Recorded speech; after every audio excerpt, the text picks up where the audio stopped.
très bien dit, dans l'impulsion qui est donnée et dans la diffusion d'une acculturation, d'un changement d'ADN. Après que le truc se passe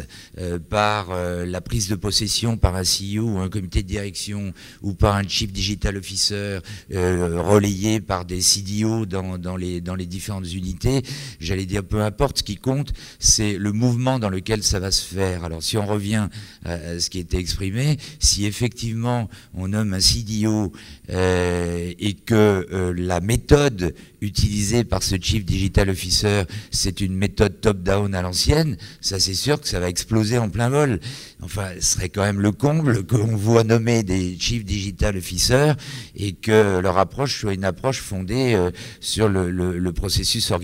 organisationnel tel qu'il existait précédemment. Voilà, donc ça ou ça, peu importe. Le sentiment que j'ai, en tout cas, c'est que si ça n'est pas porté, si ça n'est pas... vous savez, dans les kick-offs de début d'année, dans les rapports annuels, dans les réunions qu'on fait, si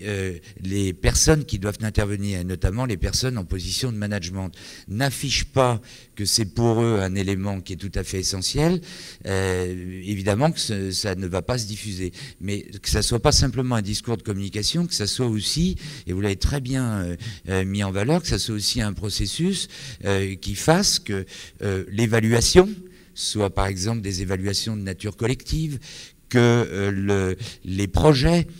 qui sont menés ne soient pas affectés à une organisation précise, mais qu'on crée une équipe projet pour mener à bien ce projet. C'est-à-dire qu'il faut que ce discours passe dans les actes et qu'au bout du bout, l'évaluation de la réussite soit une évaluation qui soit collective et pas individualisée.